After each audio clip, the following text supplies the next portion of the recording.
I love you all, and it is Thursday, May 22nd in the United States and Canada. It's a show called What Chaos, presented by Prize Picks. Download the Prize Picks app today and use code What Chaos. Get $50 instantly when you play $5. Prize Picks. Run your game in Boston, Massachusetts. My name is David Bain. I sit beside my dearest and bestest friend, Pete Blackburn, and across the room from Sean DePaz. Sean, little birdie tells me you might go to the movies later today. Let's talk about that. I don't know if I'm going to go today. I just know that I can today because Friendship got put into my nearby AMC. So I'm looking forward to that. Well, I am indeed going to the movies today. I've locked it in. I got a whole mission that I need to see it through. What does it feel like that you don't have to tell us what's on the show today now, because that's what we're talking about? You wish, buddy. We got a game. We got a game to do. I texted last night after the Oilers game. I was like, I could do a 2-hour show right now. DJ just responded back, I couldn't. No, I can't confirm. Because honestly, I said I'm not going to text. I'm not going to say what I want to say. If I were on a roof full of people making that game about Stu Skinner last night, would you have jumped? Someone was dying. I don't know who. I don't pay too much attention anymore to like what other people are doing on Twitter on any given time. But like, were you in the trenches last night? Oh, don't worry. When your team is in it, it'll be brought to you. Oh, definitely. No. They will show but up. I'm saying like the rats they are. I more meant like I wasn't checking on what you were doing on Twitter last night. Like, were you in the trenches after that loss? Not really. I was more. I mean, I just like look into space for an hour after every game, no matter what. Even if it's not a team I'm rooting for, the playoffs gets everybody in a weird kind of state. And obviously, if your team is in it, it gets you in an extra state. There's only one real big one. I went back at two people. Like, one, I tweeted, I'd like to give Stars fans some love and let them enjoy it. Must be an absolutely exhilarating win. It sucks when your team wins and everyone makes it about the other team losing, which is what was going on. And I said, that said, ... Like, that kind of is a story. And someone responded, nobody is making it about the other team except for you and Whitney. That should answer some questions. So I quote tweeted that with, oh yeah, definitely. Somebody posted the expected goals from last night with, what's the excuse for Skinner now? And I quote tweeted that with a breakaway, 3 power play goals, and one of the goals was an empty fucking net that he was not there for, you fucking goof. Yeah. But that was only 2 I did. It took me a little bit of self-restraint not to be like, why are we doing the Skinner thing tonight of all nights? And that's probably going to lead to a little tease of something later in the show, but like, the goaltending was not a story for me last night. What do we say? What do we always say when people are mad at a goalie or at us? Wait 5 seconds. Just wait. You want to be mad at the goalie? Fucking wait. He'll give you an opportunity. Especially that goalie. Though I feel like Oilers goaltending is the new Oilers defense, where if you don't pay attention, it's the default. That's got to be why they lost the game, even though it might not be. I mean, it does remind me of Bruins fans and Tuukka Rask. Whenever the Bruins would lose a game, it would be Tuukka Rask's fault. But like, at least Tuukka Rask, I guess like at least Stuart Skinner is a bad goalie. Yes, sometimes. I was going to say, I am well trained. I covered the Bruins when Tuukka Rask was going to Stanley Cups and not winning. I'm trained in explaining to idiots that Hey, this a wasn't the top goalie's 3 fault. goalie in the league was not to blame for a 2-1 loss. When it's actually a bad goalie, I'm like, if they're going to be this way about good goalies, I shouldn't be surprised when they're this way about bad goalies. Anyway, we'll get to it. Tell the folks what's on the show today. Today on the show, these guys. I would have to assume that is in reference to the Edmonton Oilers because, oh boy. I'm surprised it doesn't say these assholes. It could be all the guys. I mean, there were a All number of guys guys. matter. There were a number of That's guys the thing that you say? became a story last No, night. doesn't respect women. Yeah. Rumpus grades. We're going to have to give out rumpus grades. Who's fucking around? Who's fucking themselves? Rumpus time is definitely not over. It is at Never its over. peak. At its peak. And I'll explain. The Rumpus Grades one is going to be a little confusing because really what I want to get into is what teams can you not fuck around against? Like basically, like you come away from this, obviously one team fucked around a lot and lost. Does that mean that you can't fuck around against the Stars? Does that mean that like the Panthers, how much can you fuck around with them? How much can you fuck around with each of these teams? That's the conversation we'll have. Tyler Yaremchuk is going to join the show later. We'll get an outside opinion on the Oilers and what that game 1 meant for them. And then finally, PK Subban entered into virtual reality last night. It seemed like a polarizing segment from ESPN. I hated it. I'm just going to tip my hand. I hated it. Did not like it. Don't want to see it again. But a lot of people were saying, hey, bad take. I enjoyed that. So we'll get into it. Yeah, you mean you can't knock him for trying. You can knock him for it being bad, which it obviously was. But we're just honest here. Let's start talking about this game. Dallas Stars take game 1, 6-3. They come back from down 3-1. I'm sorry. At the end of the second period, a penalty is taken. Oilers basically take 3 penalties in the span of 6 minutes, allow 3 power play goals, and the Dallas Stars don't look back. As I said, I feel for a team when their fans are like, that's unbelievable. Like imagine being a Stars fan at that game. I'm going to give them their due first and foremost. Imagine being a Stars fan at that game where you're watching some of your best players get absolutely sunned by the guys on the other team that you went into the series worried about, and you're down 3-1, a penalty's taken, you score, you're like, hey, 3-2, we're on home ice, we're feeling pretty good. And from there, you see the penalties continue, the scoring continue from there, and you run over this team that looked so scary for 40 minutes. If you're a Dallas Stars fan today, you should feel unbelievable because you won a game that the other team squandered, and I don't think you played your best game of the series. Definitely I think that your push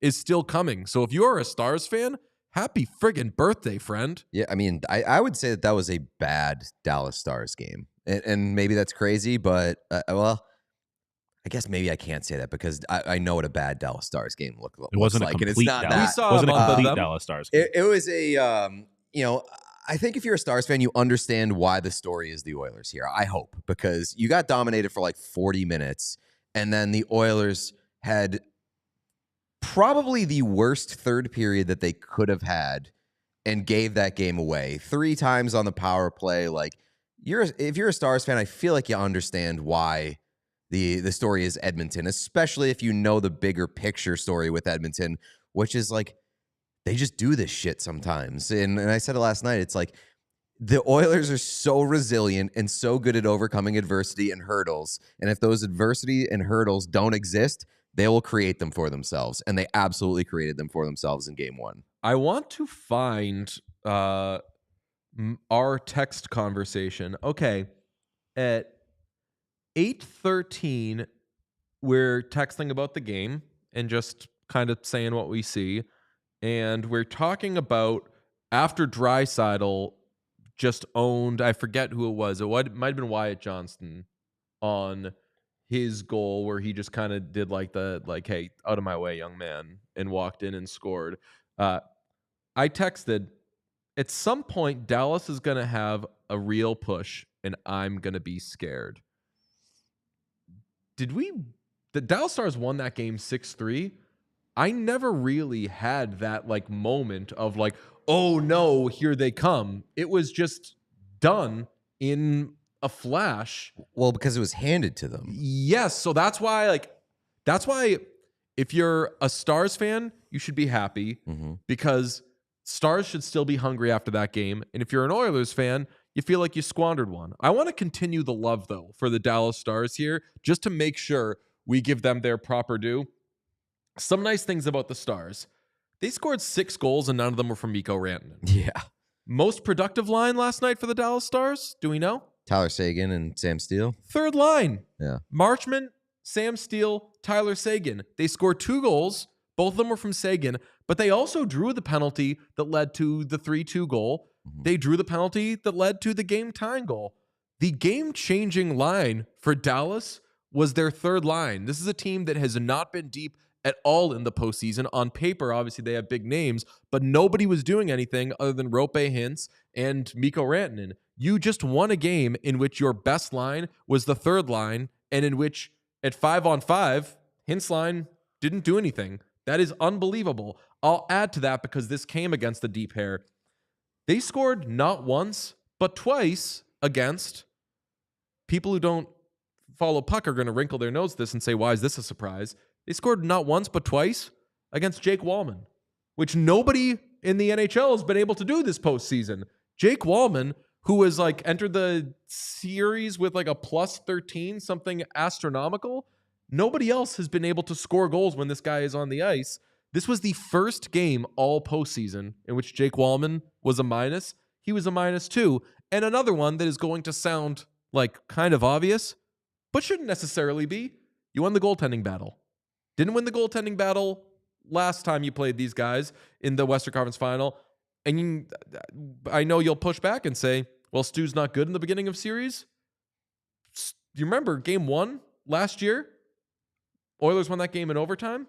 Stu is the better goalie in that game. So, these are good things for the Dallas Stars. There are things that you could say, we've got a third line coming alive. Maybe our second line comes alive next game. Maybe we start to win the depth battle. Yeah, I mean, I think the depth battle is the 1A here, where it's that's the biggest takeaway is that they got some guys going. Duchesne scored for the first time this postseason. Yep. Heiskanen got on the board. That stuff is big. I honestly thought that Ottinger gave up maybe the 1 to 2 worst goals in this game. Maybe he still won the goaltending battle, but ultimately I feel like goaltending wasn't a story. I think it was on the 4th goal, which was the power play goal. Goals allowed by Edmonton, Seguin breakaway, then goals 2 through 4, power play goal. Goal 5 was a redirect off of Seguin. And I know that sounds like there's a but for all these goals, but unfortunately there just is. It was breakaway, 3 power play goals, and a redirect. The 4th goal is the one that I thought was awful, and that's because seemingly, I don't know if we got an explanation for it, I would assume the goalie thought the puck was out of play because it went off the back of the net, and then he must have thought it went up into the stands or something because he stopped and then looked up into the crowd, and the crowd was like, hi. And then on the other side of the net, they scored. So that was the one, what are you doing there? My friend Danny is reading a book by Brian DeCord, and it's about being a goalie dad. Okay. And it gets into the thing kind of like Devin Dubnyk talked about, which is a lot of goals are scored because someone scored a goal. And the way of how you treat each goal if you're a goalie. And it's no chance, could have had, should have had, and soft. And my friend Danny brought this up to me because he was Stu seems to be a real victim of living in the could have had to should have had space. And there's times where he ventures into soft. Oh, definitely. The 4th one, that's soft. I think like that is like something went ridiculously wrong. What are you doing? And I would say for the rest of them, for all the goalies, for both the goalies, Ottinger included, I think could have had. And that's why I don't spend so much time on goalies after games. Because like you want a big save. Of course you do. That's the most surface level thing in the world. Like, if the Oilers had a better goal, do you not realize they fucking don't?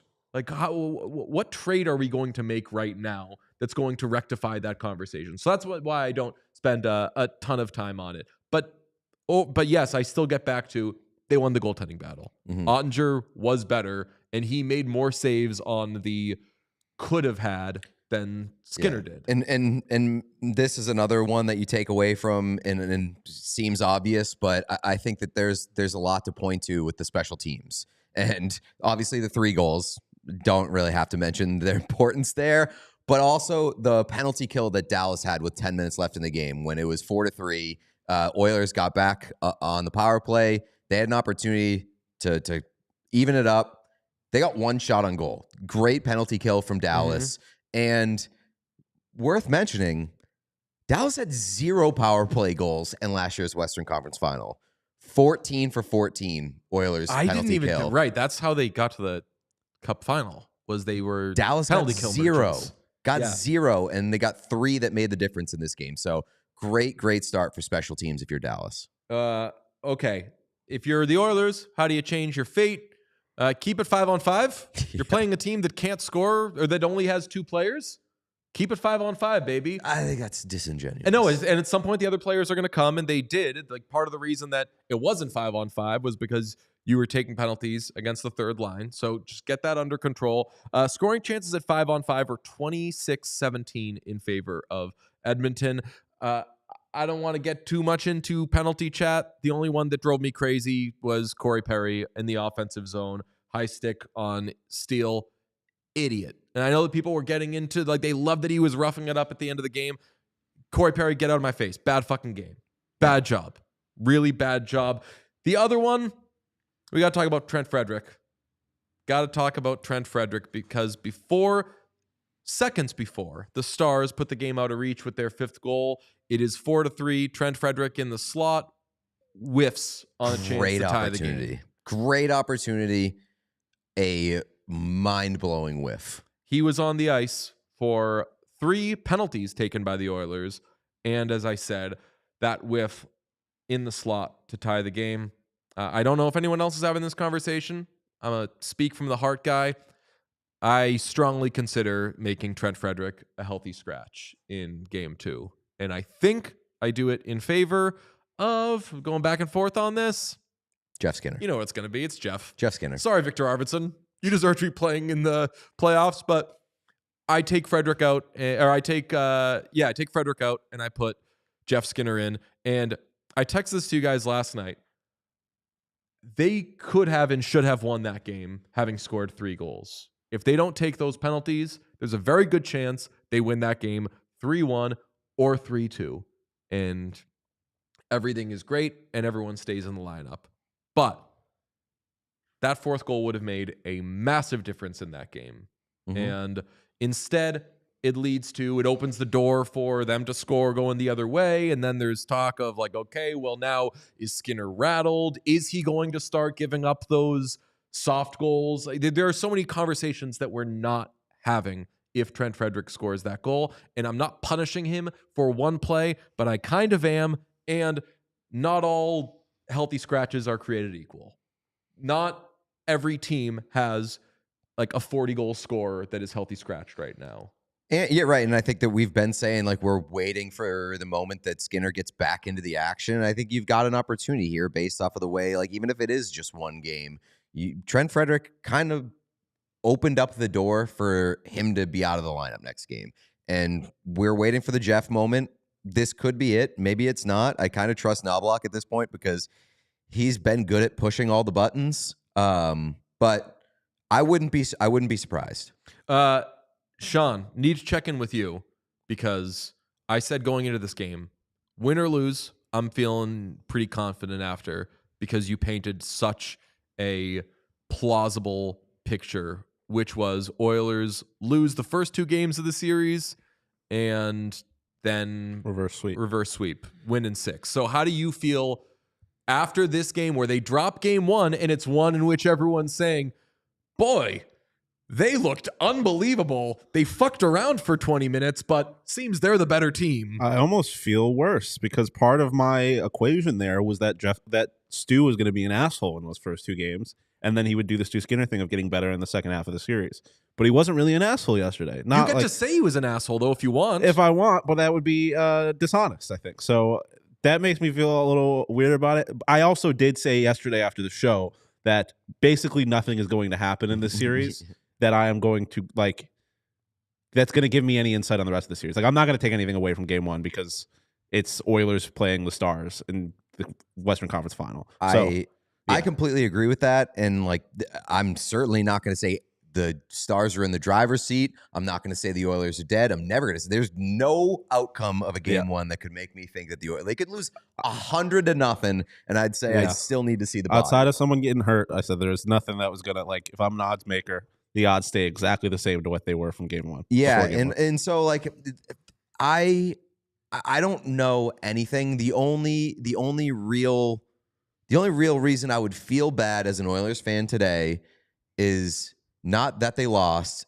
it's that they lost a game they should have won. Yeah, that's kind of my thing, is that, like, yeah, it's weird because, like, you could also look at it being like, wow, if Stewart's going to starting a series well, then he's going to play well for an entire series, and that's good. But, like, the Oilers shouldn't be wasting good Stuart Skinner games or not non-asshole Stuart Skinner games, and that would concern me slightly if I was an Oilers fan. But again, that's not like that's just basing it off of what Stuart Skinner can be, not necessarily like what I saw in game 1. Definitely. Yeah, like that you're going to get you're probably going to get a game in this series, or at least one game, where goaltending is a story, and it was not last night. This does remind me that I do have one more thing to say about Stuart Skinner, and it is to call out one of truly my favorite people in hockey, a friend and a man whom I love, named Nick Alberga. You've probably heard him on our show before, Leafs Morning Take as well.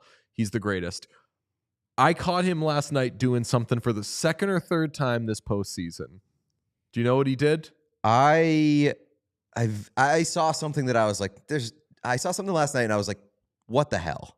Okay. But I don't remember what it was about. Jeff Merrick tweets, "This game in Dallas is stunning, and here come the Skinner chants." To which Nick Alberga replied, "Not sure how much more of this McDavid can take, Jeff."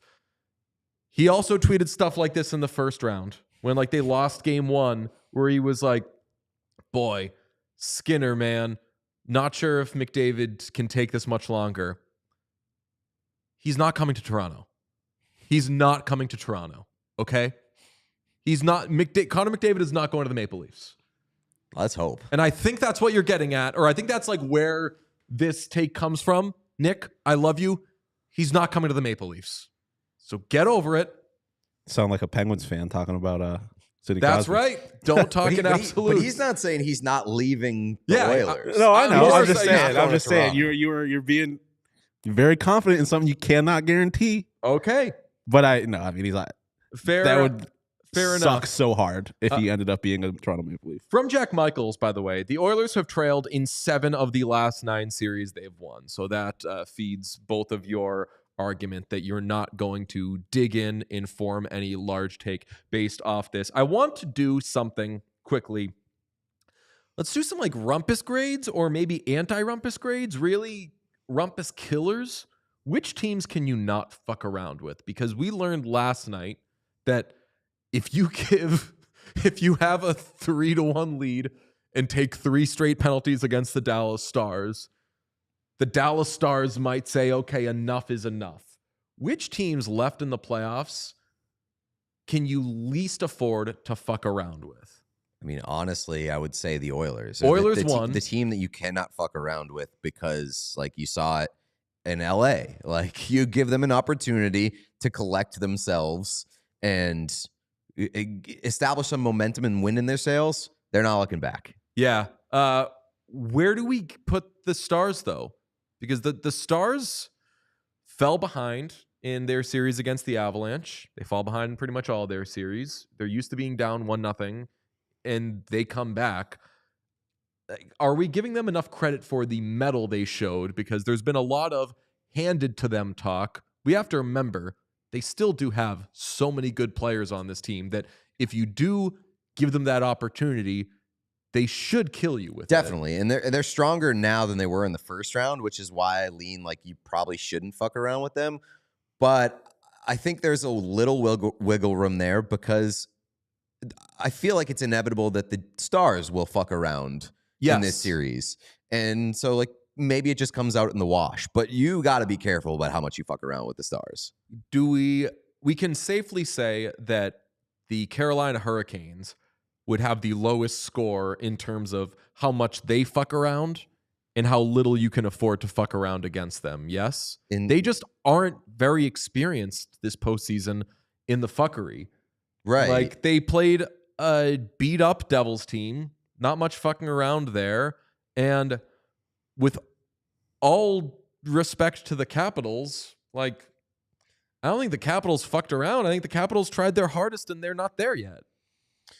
Yeah, but I also think that like part of both of those series, like more so in Washington's defense, the Canes made it really hard on them, and that's part of the reason why Washington looked so not ready is because they were playing a team that was just relentless, and that's part of like you said they're not experienced with fucking around. It's because they're relentless and they like just don't take their foot off the gas. Yeah, they're the most businessy team. Them and the Panthers, I would say, are the most businessy.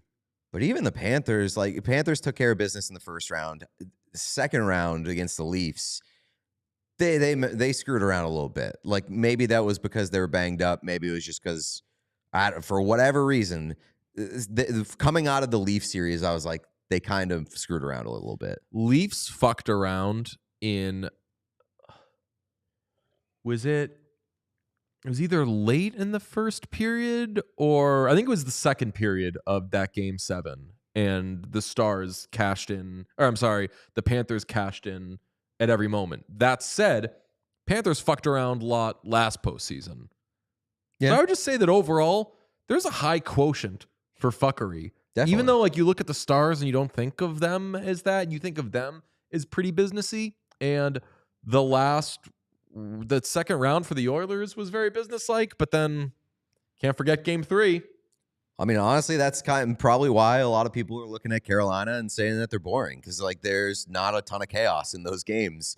They've been businessy, and you know, I think that that's probably going to largely remain the case. Like, I don't see Carolina fully like turning it off or messing around. I agree. NHL playoffs are underway, folks. Get to the arena.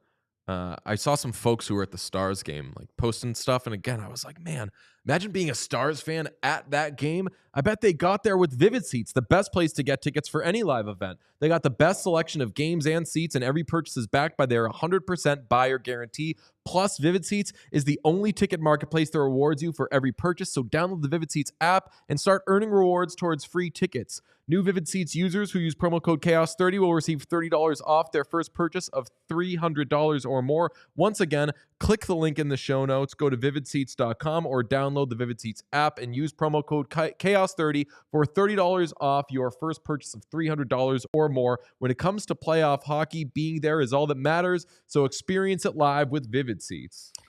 Beach season's right around the corner, which means that you might need to get your nutrition in order because popping that tarp off, you want to look good. Tarps off. Factor is here to help you. What's up, Sean? I just said tarps off. Tarps off for the boys. If you're ready to optimize your nutrition this year, Factor has chef-made gourmet meals that make eating well easy. They're dietitian approved, and they're ready to heat and eat in 2 minutes. So extremely convenient. You can fuel right and feel great no matter what life throws at you. Factor will arrive fresh and fully prepared in meal kits, perfect for any active, busy lifestyle. And they've got 40 options across 8 dietary preferences on the menu each week, so it's easy to pick meals tailored to your goals. You can choose from preferences like Calorie Smart, Protein Plus if you're a bulking boy, or Keto. It's the playoffs. DJ's got experience with keto and having it work. Yeah, during the playoffs. Yeah. So Factor can help you feel your best all day long with wholesome smoothies, breakfast, grab-and-go snacks, and more add-ons. So reach your goals this year with ingredients you can trust and convenience that cannot be beat. Eat smart with Factor. Get started at factormeals.com/whatchaos50 off and use code whatchaos50 off to get 50% off your first box plus free shipping. One more time, that's code whatchaos50 off at factormeals.com/whatchaos50 off to get 50% off plus free shipping on your first box. Wild that I don't believe we've had this next guest on this postseason, and he is family. We've been going on his show a lot and are honored that he's joining us. It's Tyler Yaremchuk from Oilers Nation every day. What's up, my friend?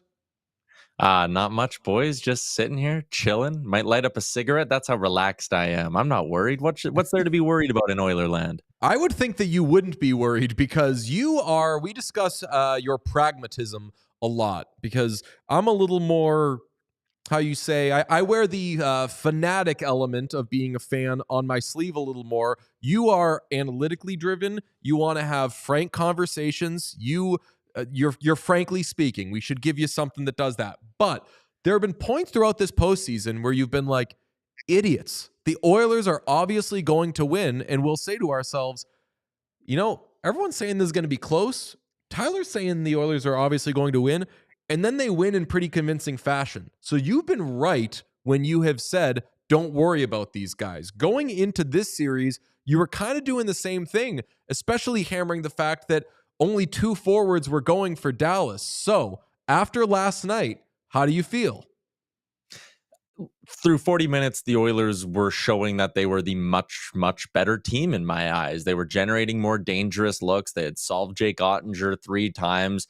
And then they got themselves into penalty trouble. Like, yes, all the kudos in the world to that Dallas power play for coming through the way that it did. Scoring 3 power play goals in 6 minutes is very impressive, but it only happens if the other team takes 3 penalties. And 2 of those 3 penalties were mind-bogglingly stupid penalties to take. Like, what is Corey Perry doing when you have a lead in a hockey game going to cross-check a guy in front of the net, right? Evander Kane, you need to watch your stick. Like, they're going to call that, obviously, every single time. So I think the reason I'm not worried is that through 40 minutes of that hockey game, everything that I thought would play out the way I kind of viewed this matchup, I was looking smart. I sit here today as someone who thought the Oilers could make this a quick series, and suddenly I'm like, okay, if they're going to win this thing, it's probably going to be in 6 or 7 games now because you gift wrapped one to Dallas, and Dallas is a talented enough team to win a couple of games on their own merit. So I'll eat my words a little bit on saying Oilers in 5. I don't think it'll be Oilers in 5 anymore, but I still would absolutely bet on the Oilers winning this series because I think they have a mature enough group to not get themselves in penalty trouble again. But do you think it's going to look largely like it looked for the first 40 minutes of last night's game? And I guess that's maybe more from an Oilers perspective, the glass half empty view. From Dallas's perspective, the glass half full. It's like Matt Duchene, I think, even said after the game, like, we were terrible through 40 minutes. And it's like, yeah, Dallas isn't going to be that bad again, or at least they won't be that bad every single night. But the other thing too, Sportsnet flashed up a really interesting graphic of each team's plus minus period by period through these playoffs. Dallas was coming into that game last night, a negative team in every period but overtime going into that game last night. Like, that's crazy that they've been outscored in every period except OT, and they're somehow in the conference finals, and they have a negative goal differential, and they're somehow in the conference finals. And yes, Duchene last night looked very good. That was better than he looked in any of the Winnipeg games. Tyler Seguin scores twice. He was massive, gets the first goal, gets the insurance goal. The idea that Dallas can play better hockey than that is absolutely true. But I would point back to a lot of occasions in these playoffs where those depth guys, the bottom 9, if you want to call it that, like, they haven't been good. For the majority of these playoffs, Dallas has not been a dominant force by any means. So again, like, I think they're capable of waking up like they did in the third period last night, but I don't think they're going to be woke enough to win 3 more of the next 6 games. How'd you These do with woke that, Pete? liberals. Pete doesn't like Woke that. liberals are ruining our sport. Pete's a racist, so he doesn't like that word. Jesus Christ. I'm kidding. No, the big thing that's been said about the Oilers for like this entire postseason is how good their third period differential is. They're a great third period team. So, like, does it worry you that it kind of Uno reversed on them last night? And on like a bigger picture, does it worry you that there's been so many games? Like, what's your confidence level in the Oilers being able to play 60 minutes? Yeah, I mean, I was at shout out to our friends at Greta. I was at Greta last night, second intermission, an Oilers fan joked to me, and they were like, "Man, I'd feel better if they were down 3-1 right now." And we all laughed and we're like, "Aha, there's no way they blow this." Again, maybe that game would have played out differently if they were down 3-1. Yeah, again, like it's just been in the Oilers' DNA. Like Stars fans on Twitter were poking fun at the McDavid and Draisaitl kind of giving each other a tap and a stare at the end of the game, but like, this team knows how to dial it in coming off a disappointing performance. You can even look back to Vegas when they blew game 3 and Draisaitl scored on himself. Everyone was kind of sitting there being like, oh, here's the turning point. The Oilers lost their big advantage in this series that they had going up 2-0. And game 4, they just dial it right in, don't allow another goal the rest of the series, and they're moving on. So again, I just think this Oilers team is a lot more mature than I think a lot of people want to give them credit for, even though they cough up games in a hilarious way sometimes. Okay, buddy. I don't know if you heard. I've scratched Trent Frederick. How do you feel about that? It's probably justified at this point. I mean, when we were texting about this earlier, like, what did you do when Ekholm's back? I think the decision's probably very easy. If Ekholm's ready to go in game 2 or game 3, you go 11-7 to ease Ekholm in. And if you're looking at a forward to sit, it's Trent Frederick at this point. I think there's probably even the case. I know they don't play the same wing, but in game 2, you could probably look to swap Arvidsson for Frederick as well. Him whiffing on that chance in the third period was maybe the final straw in this whole thing. Like, he isn't generating any offense for the team in the bottom 9 or in the bottom 6. He's not hitting all that much. He just looks a little bit out of place. So yeah, I think the idea of sitting Trent Frederick in game 2, it's totally justified, as much as I was very high on him coming into these playoffs. Yeah, I mean, there was that scare for Podkolzin, and my heart was broken for him when he was on the bench and he was like screaming and he was pointing to his arm and everything. And I was like, I think that it might take one of these fourth line wingers of Leon Draisaitl's getting hurt to kind of guarantee me keeping Trent Frederick in the lineup right now, because you would move him up to play with Draisaitl. But other than that, I think that and we had Jack Michaels on a couple days ago when we were saying that the Oilers aren't in a position to do what Dallas was doing when Heiskanen came back, where they're doing 11-7 because they just have too many forwards going right now. I think that Frederick has worked his way into being that guy that comes out. But even if Heiskanen doesn't come back, I think I'm popping Jeff Skinner in. And I know that goal scoring was not a massive issue for them last night. They should have won that game 3-1 or 3-2. But man, a lot of other people score that goal and they have the fourth goal, and that shuts up the crowd. And we're probably talking about Edmonton being up 1-0 in the series. First off, Sean, if you put up one more Johnny Lazarus comment, I'm out. If I Just for you. Listen, Chris Knobloch's not doing that. He's going to Arvidsson before he goes to Jeff Skinner. He's probably going 11-7 before he goes to Jeff Skinner. He doesn't like him. He doesn't want to play him. And I totally get where you're coming from. Like, putting a guy in the game who can change the outcome of a game with one shot, who even if he only plays 8 or 9 minutes, like, he got a point in that first playoff game, the only playoff game he played, and he's been a healthy scratch ever since. I totally understand the logic behind it. I just don't think Chris Knobloch understands the logic behind it. I think he wants guys who play a certain gritty style in his bottom 6, and Victor Arvidsson will do that. Jeff Skinner, unfortunately, won't, even though he's got all the talent in the world. It might take them going down 2-0 and probably getting shut out for him to consider that. From one Skinner to another, how did you feel about the goaltending last night? I mean, this is who Stuart Skinner is, right? He's a low floor, high ceiling goalie. Back-to-back shutouts. Great. Everyone's singing his praises. He has one game. I know the save percentage was like very ugly. I'm not sure how many of those goals were horrible by any stretch. And he made a big save in the first period. Then 90 seconds later, they go down the other way and take a 1-0 lead. And everyone's feeling amazing about Stuart Skinner through 40 minutes. And then the penalty kill stunk. And yes, a goalie is a big part of your penalty kill. Like, I'm not absolving Stuart Skinner for last night's loss, but it's just hilarious to me how many Oilers fans today on my timeline are just right back to point the Oilers will never win with this goalie. Someone tweeted yesterday, even if the Oilers win the cup, you get rid of Stuart Skinner this summer. And it's like, he has a shutout in 2 of his last 3 games. Like, I don't know. He's volatile. That's what he is.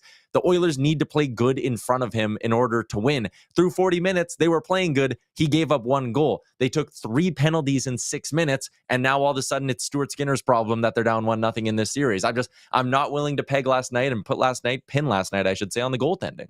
From NHL Sid on Twitter, in these playoffs, Stuart Skinner has either had a save percentage less than .834 or a shutout. It has either been a shutout or a sub .834 save percentage. That was quote tweeted by DJ Bean with 4 salute emojis. That's my fucking goalie. And as I said earlier, I just don't know what the value is in having if Edmonton had a better goalie, then maybe there are no trades that can be made right now. No. For teams that are competing. They're not getting a better goalie. They're not this is what they have. So why do you watch if you want to spend all day afterwards just talking about the goalie when goalie was part of the story? But I think if you don't take 3 penalties in 6 minutes, you probably win that game. And you're ignoring the goalie, which is what I like to do. Even when Skinner had those back-to-back shutouts, I think did we have any segments on what is Dallas going to do about Stu Skinner? Or we just say, okay, no, because he wasn't amazing, and that just is what it is. The story on Stu Skinner is whether he's good or bad. It's just wait 5 minutes; it won't last. It's always going to change. It's always going to be crazy. So I'm not worried about him yet. If you are worried about something coming out of Game 1 that you saw from Dallas, what did you see from the Stars that would give you pause? The depth waking up a little bit. If those guys have some confidence now, if Duchesne's going to play like that, if Tyler Seguin's going to chip in. I thought Mason Marchment was pretty noticeable in that game from an offensive perspective. I think he picked up a point. If the depth wakes up for Dallas, then that's one area where the Oilers had an advantage coming into the series that is all of a sudden no longer an advantage. And listen, I said coming in, I'm I don't know if Dallas has the scoring to win a couple of 5-4, 6-5 games, which you might need to do against the Edmonton Oilers.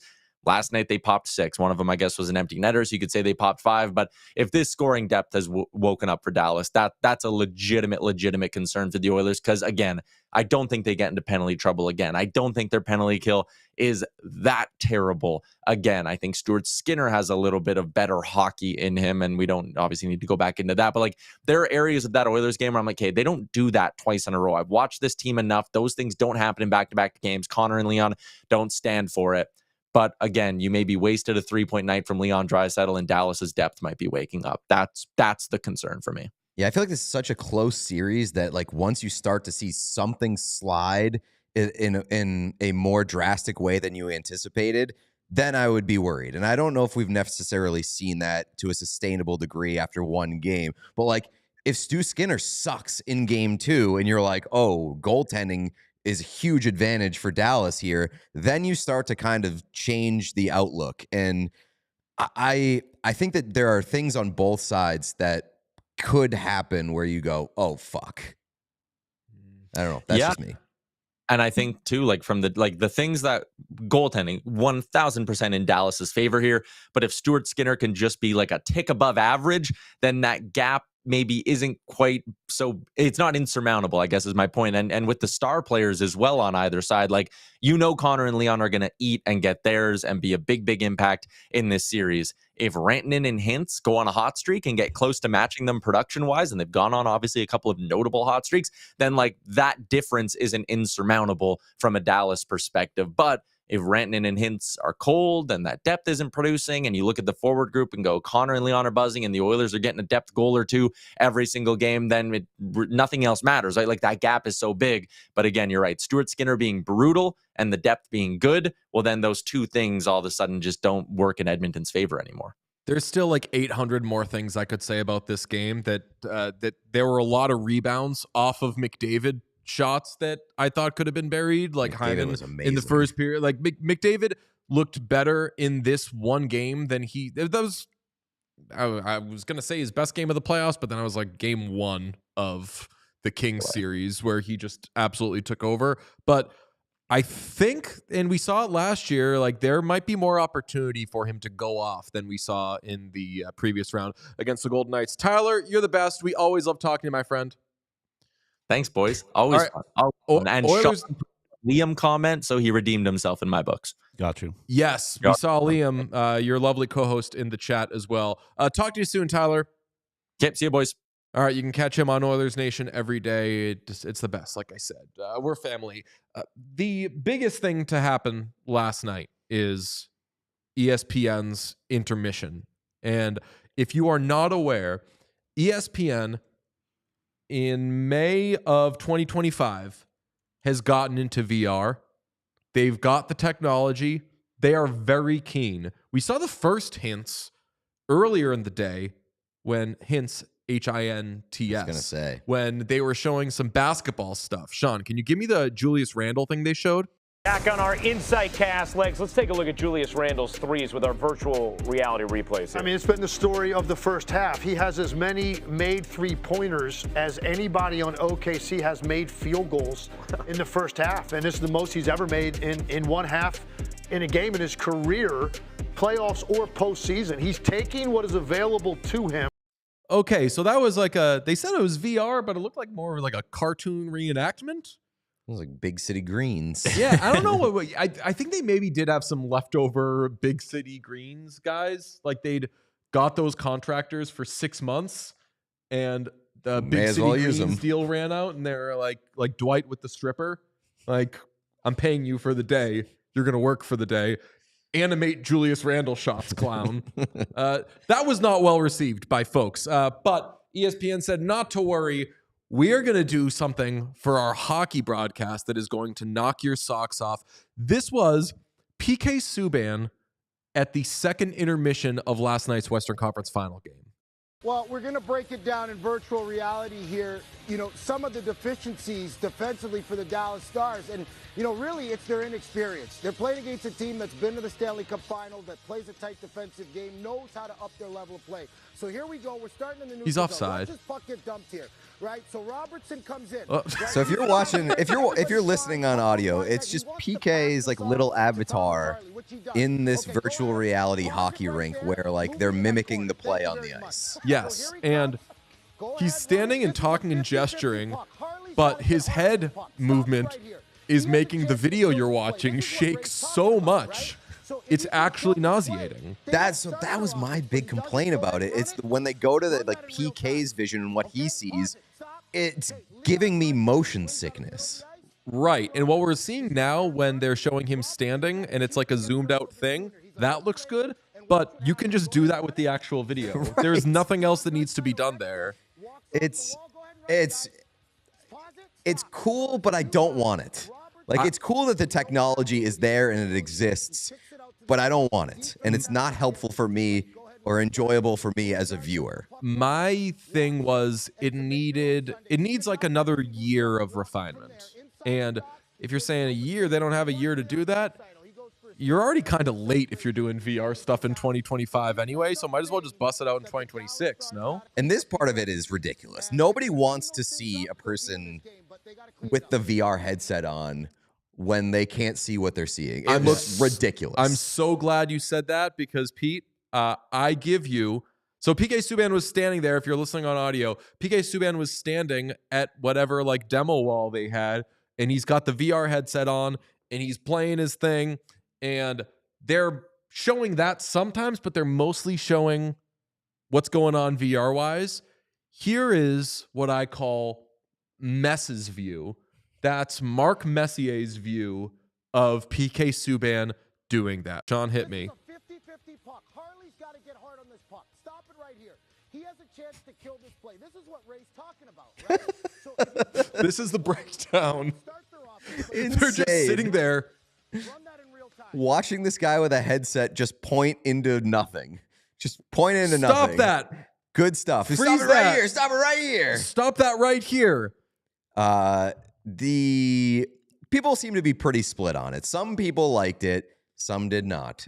And my big takeaway on this in particular, and as on a bigger picture, like the whole AI thing, technology I feel like should be used to supplement and enhance, not replace. Yes. And I don't need to see these animated characters replace the actual footage. If you want to get PK Subban in on VR and he's on the ice where they have like these cameras capturing the actual on ice movement, whether it's like the ref cam or whatever, how they get you these wild camera angles that you wouldn't necessarily get during a broadcast.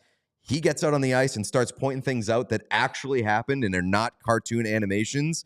I'm cool with that. I'd like if they kind of threw the ball around a little bit, whipped it around the horn. Next time, it's Mark Messier in the VR. What's Mess doing with that? I would absolutely love to see Mark Messier experience VR. I think he says nothing interesting for 35 seconds and then he falls down. That's probably right. That'd be good. I feel like that's going to be valuable if you're trying to give us like, this is what the goalie was seeing on like a goalie with screen type of thing or whatever. Like if you're giving me a very specific, like the goalie's perspective that you can't really get in like a camera, I think that could be valuable. That's really the only situation I think I can think of where something like this provides any value that you can't get by just showing the highlights. I do say good marks for PK. He seemed a little unsure of like, how's this going to go because it was a new thing and he was selling it. And afterwards he was saying like, I know this might turn people off, but he was like, we're separating, like nobody else is doing this. We're separating ourselves from the pack. An easy reply to that is like, yeah, no one else is doing that. Yeah. That's like you do gimmicks because you have to, because the other place does like a good intermission show.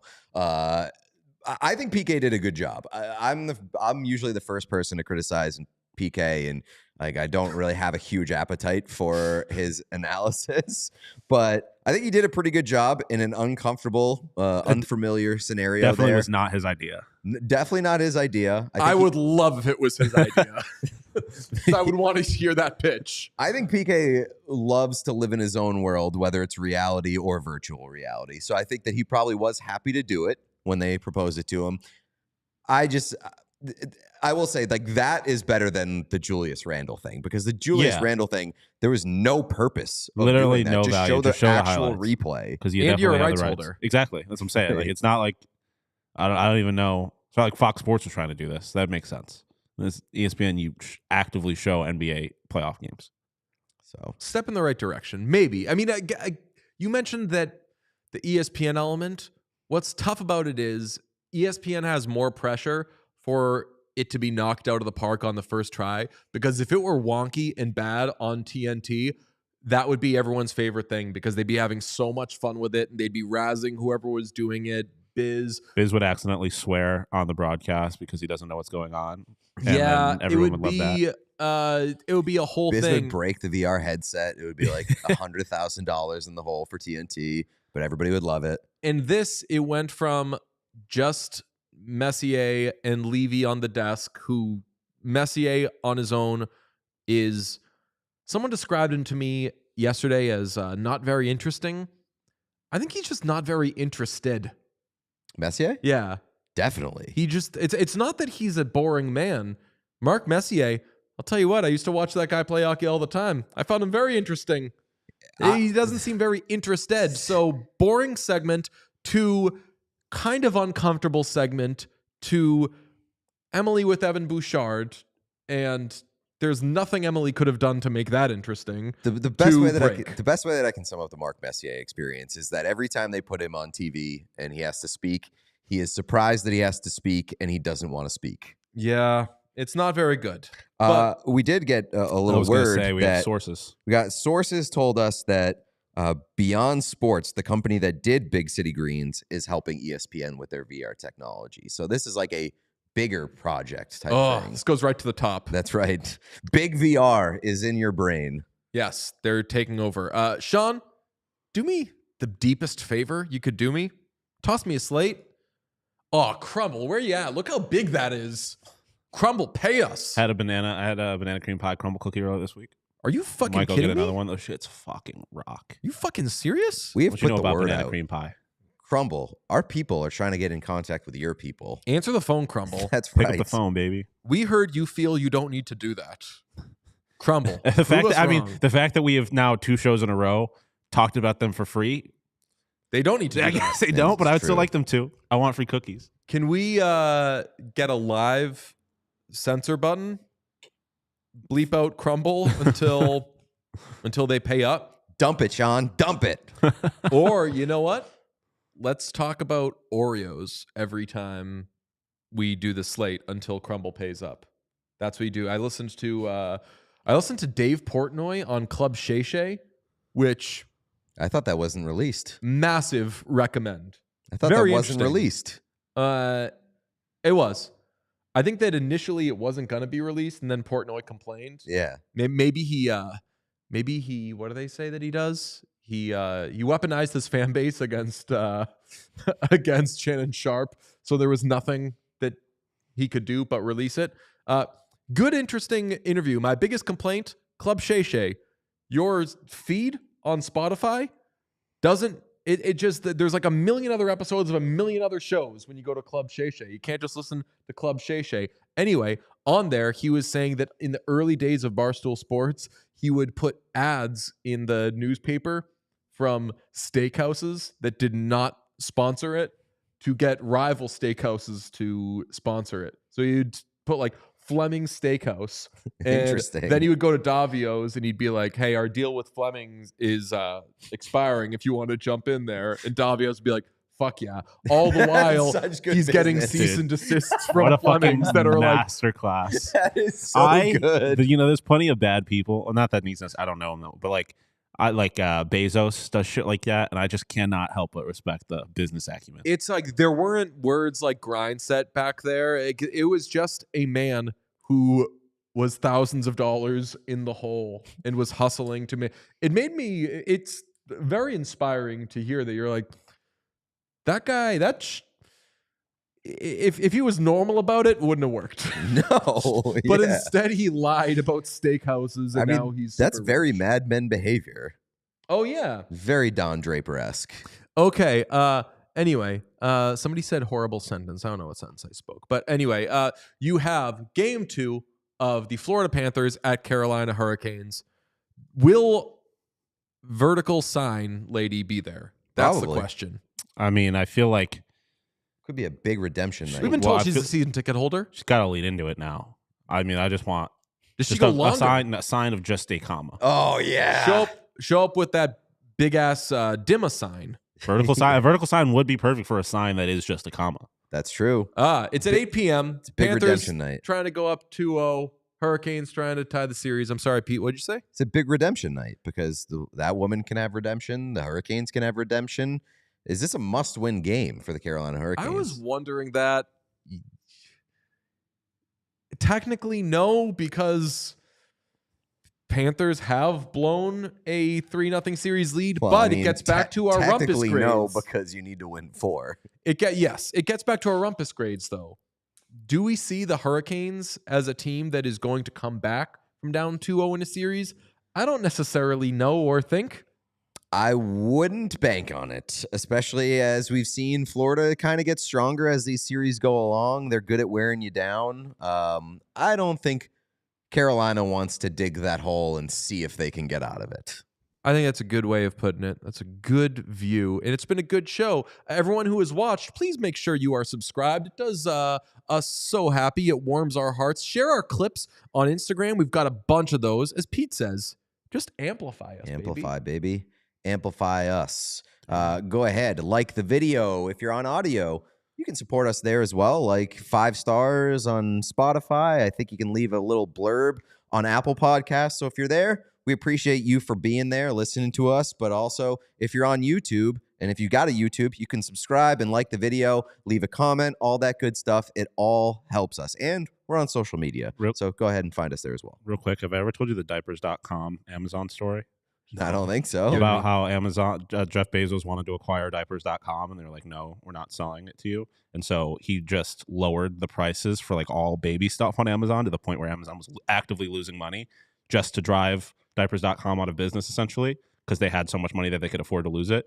And then they acquired diapers.com and shut it down. That's incredible. Some people call it predatory pricing and illegal. Didn't get in trouble for it, and I kind of respect it. Damn. Dog eat dog world. That's a what do they call it in the BlackBerry movie? Hostile takeover. Yes. Yeah. That's crazy. Right? Shout out to Bezos. That's how you become Amazon. Good guy. Yeah, good guy, Jeff Bezos. Yeah. All right. Big Friday episode coming your way tomorrow. We'll talk to you then. Love you. Bye. We all silly like the mayor.